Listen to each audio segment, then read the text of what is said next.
The draft resolution received 15 votes in favor.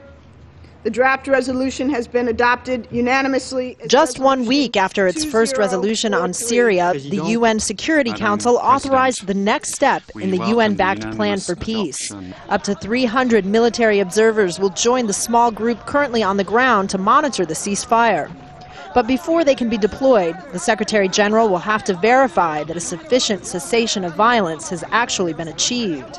The U.S. and European countries have expressed their doubts. But we are sober about the risks, all the more so given the Assad regime's long record of broken promises, deceit, and disregard for the most basic standards of humanity.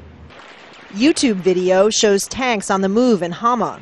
The Syrian ambassador said the military was withdrawing from population centers and abiding by Kofi Annan's peace plan, blaming armed groups for breaking the ceasefire.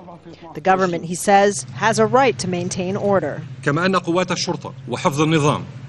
The order maintenance forces and police forces will undertake the maintenance of security, order and law, and will exercise the utmost degree of restraint. They will be prepared, like your governments and your countries and any state in the world, to carry out their duties in responding to the armed terrorist groups if they continue to attack citizens, government forces, public and private property, and if they continue to commit violence. Russia, Syria's closest ally on the Council, backed the plan, but insisted that it not include any threat of sanctions. If we are to impose any external forces on this, it may exacerbate the crisis.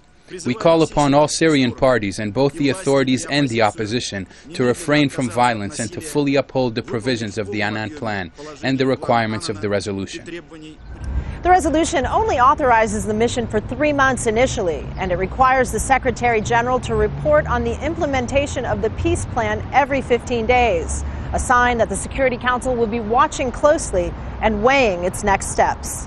Kristen Salumi, Al Jazeera, the United Nations.